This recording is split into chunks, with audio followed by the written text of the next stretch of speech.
We are at Starbucks together, and I got my usual oatmeal with the blueberries. But today I didn't get a good choice for a drink. I got my coffee nut latte. Guess what I get. And it's delicious, and I pour some of that in here to water it down a little bit. Oops! Oh no. We're gonna make some not so good decisions for later, but I'll let you know what they are soon.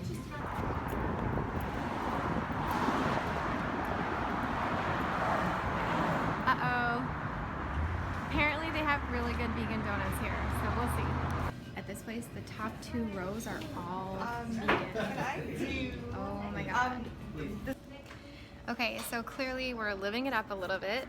This place is so great. It's like, it actually, walking in here reminded me of a childhood place called Marge's Donut Den, where I lived in Grand Rapids, Michigan, where I was raised. Coming in here just made me feel like I was here again. So let me show you a little bit about the place. So it's called Ronald's Donuts, and they have the nicest lady working here. She's amazing. Look at how like old school it is. Super, nothing is updated, but the donuts don't need to be updated because they're amazing. All the top 2 rows are vegan. And we did get several donuts, so let's see. Oops. So as you can see, there's 5 here, but we actually got 6. Because this one wouldn't fit in the basket. It's called a tiger tail. What? This one is the size of my face. Maybe a little bit bigger. Oh my god. You guys. Right. So I know that this is not a good choice for my health, but I just want to say, supporting places that have vegan food is actually important to me. Even if it's not the healthiest stuff, having more options out there really is important. It's for the animals. Right? Alright, time to have donuts. Okay, we're going to the Asian market to see what we can see.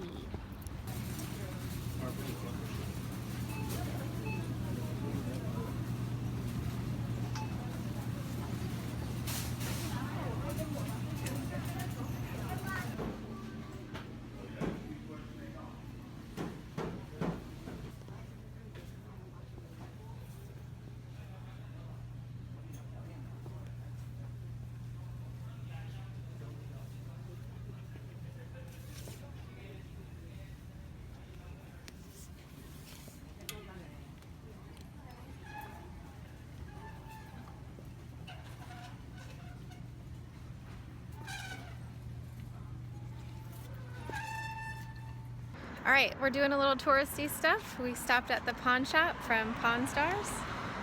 So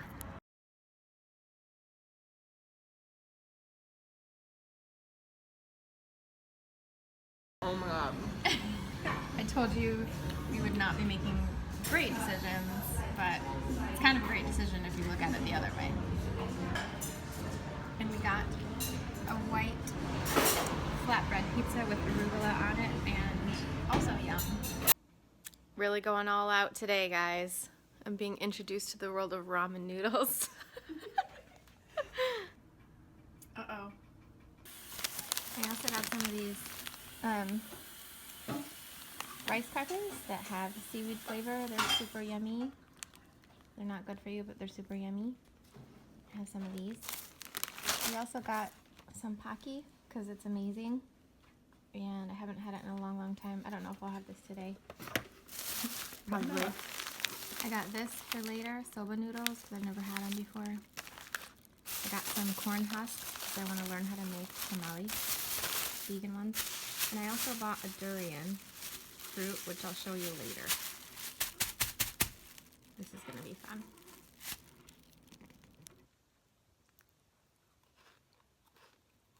Hey guys, so yeah, terrible day, not a good day.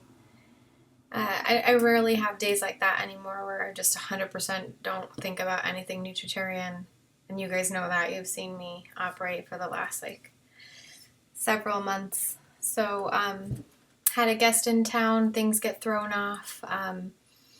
We were both just not in a a strict mood at all. So I don't recommend at all eating whatever you want, and that's exactly what we did yesterday. I feel like you should always try at least to get some vegetables in, to get some good stuff in, but yesterday wasn't that day. But today, you'll see the video tomorrow, but today was great. I had a fantastic day today. So just get back right on the horse after you've messed up like that, and give yourself more good days than bad days, put it that way. All right, time for the Nutritarian Nugget.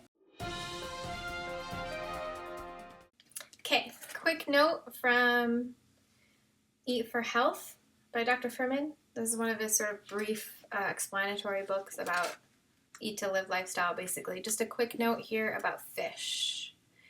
It's something I want to talk about because fish was the last thing that I gave up as a nutritarian. I ate shrimp up until earlier this year.